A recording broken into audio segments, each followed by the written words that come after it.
400 സീറ്റെന്ന് BJP. ഓരോ തവണയും ഉറപ്പിച്ചു പറയുമ്പോൾ അതിനു പിന്നിൽ ലക്ഷ്യം വെക്കുന്ന പല കാര്യങ്ങളുണ്ട്. നരേന്ദ്രമോദി ഇക്കുറി ഓരോ സംസ്ഥാനങ്ങളിലും നേരിട്ട് തന്നെ എത്തിയിരുന്നു. ജനങ്ങൾക്കിടയിലിറങ്ങി അവരുടെ പ്രശ്നങ്ങൾ എല്ലാം പഠിച്ച ശേഷം മോദി ഗ്യാരണ്ടിയെപ്പറ്റി എല്ലാവർക്കും ഒരു ഉപദേശം എന്നോണം, അല്ലെങ്കിൽ മോദി ഗ്യാരണ്ടി എന്താണ്, എന്തൊക്കെയാണ് കേന്ദ്ര സർക്കാർ ഇവർക്ക് ചെയ്തു കൊടുക്കുക, ജനങ്ങൾക്ക് വേണ്ടി ചെയ്യുക എന്നതിനെ പറ്റി ഒരു ബോധവൽക്കരണം പോലെ തന്നെ എല്ലായിടത്തും മോദിയും അമിത്ഷായും ഒക്കെ ചെയ്തിരുന്നു. ഇപ്പോൾ എൻ.ഡി.എക്ക് നഷ്ടപ്പെട്ട സീറ്റ് വരെ പിടിച്ചെടുക്കാനുള്ള ഒരുക്കത്തിലാണ് ബി.ജെ.പി. എന്ന് തന്നെ പറയാം. പാട്നയിൽ എൻ.ഡി.എ സഖ്യകക്ഷിയും ബീഹാർ മുഖ്യമന്ത്രിയുമായ നിതീഷ് കുമാറിനോടൊപ്പം നടത്തിയ തിരഞ്ഞെടുപ്പ് റാലിക്കിടെയാണ് മോദി ഒരു വലിയ പ്രതികരണം നടത്തിയിരിക്കുന്നത്. കഴിഞ്ഞ വട്ടം എൻ.ഡി.എക്ക് സംസ്ഥാനത്ത് നഷ്ടപ്പെട്ട ഒരേയൊരു സീറ്റും ഇക്കുറി പിടിച്ചെടുക്കും എന്നാണ് മോദി പറഞ്ഞിരിക്കുന്നത്. ഇത്തവണ ബീഹാർ എൻ.ഡി.എ തൂത്തുവാരും. സംസ്ഥാനത്തെ സഖ്യകക്ഷികളുമായി താൻ സംസാരിച്ചിരുന്നു. 2019 തങ്ങൾക്ക് ബീഹാറിൽ ഒരു സീറ്റ് മാത്രമായിരുന്നു നഷ്ടപ്പെട്ടത്. ഇത്തവണ ആ ഒരു സീറ്റ് കൂടി പിടിച്ചെടുക്കും, പ്രധാനമന്ത്രി പറഞ്ഞു. സംഘടനാ പ്രവർത്തനങ്ങൾക്കായി ബീഹാറിൽ താൻ നിരവധി തവണ വന്നിട്ടുള്ളതാണ്. ഇവിടുത്തെ നിരവധി സ്ഥലങ്ങൾ സന്ദർശിച്ചിട്ടുണ്ട്. തനിക്കിവിടെ നിരവധി പഴയകാല ബന്ധങ്ങളുണ്ടെന്നും മോദി കൂട്ടിച്ചേർത്തു.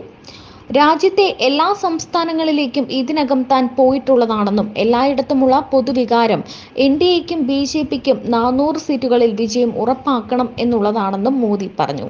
ബീഹാർ ഈ ദൃഢനിശ്ചയത്തിന് പുതിയ നിറങ്ങൾ പകർന്നു നൽകിയിരിക്കുന്നു, പുതിയ കരുത്ത് നൽകിയിരിക്കുന്നു. രാജ്യത്തൊട്ടാകെയുള്ള അന്തരീക്ഷം ബീഹാറിലും പ്രതിഫലിക്കുകയാണ് എന്നും പ്രധാനമന്ത്രി പ്രതികരിച്ചു. ബീഹാറിലെ തിരഞ്ഞെടുപ്പ് ബി.ജെ.പിക്കും എൻ.ഡി.എക്കും നിർണായകമാണ്. ലോക്സഭയിലേക്ക് ഏറ്റവും കൂടുതൽ എംപിമാരെ അയക്കുന്ന 4ാമത്തെ സംസ്ഥാനമാണ് ബീഹാർ. 40 ലോക്സഭാ സീറ്റുകളാണ് സംസ്ഥാനത്തുള്ളത്. പ്രതിപക്ഷത്ത് ഇന്ത്യ മുന്നണി രൂപീകരണ നീക്കങ്ങൾക്കടക്കം ചുക്കാൻ പിടിച്ച ജെ.ഡി.യു അധ്യക്ഷനും മുഖ്യമന്ത്രിയുമായ നിതീഷ് കുമാർ തെരഞ്ഞെടുപ്പിന് മുൻപായി എൻ.ഡി.എ ക്യാമ്പിലേക്ക് കളം മാറ്റുകയായിരുന്നു. ഇതാണ് സംസ്ഥാനത്ത് ബി.ജെ.പിയുടെ പ്രതീക്ഷ.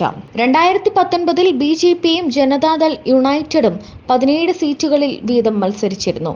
അവിഭക്ത ലോക് ജനശക്തി പാർട്ടി 6 സീറ്റുകളിലും ജനവിധി തേടി. ബി.ജെ.പിയും എൽ.ജെ.പിയും മത്സരിച്ച എല്ലാ സീറ്റുകളിലും വിജയിച്ചപ്പോൾ ജെ.ഡി.യു ഒരു സീറ്റിൽ തോറ്റു. കോൺഗ്രസിനായിരുന്നു കിഷൻഗഞ്ച് മണ്ഡലത്തിൽ വിജയം.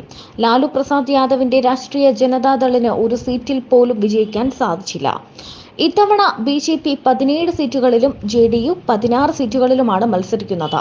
ചിരാഗ് പസ്വാന്റെ ലോക് ജനശക്തി പാർട്ടി 5 സീറ്റുകളിൽ മത്സരിക്കുമ്പോൾ ജിതൻ റാം മാഞ്ചിയുടെ ഹിന്ദുസ്ഥാനി ആവാം മോർച്ചയും ഉപേന്ദ്ര കുശ്വാഹയുടെ രാഷ്ട്രീയ ലോക് മോർച്ചയും ഓരോ സീറ്റുകളിൽ വീതമാണ് മത്സരിക്കുന്നത്.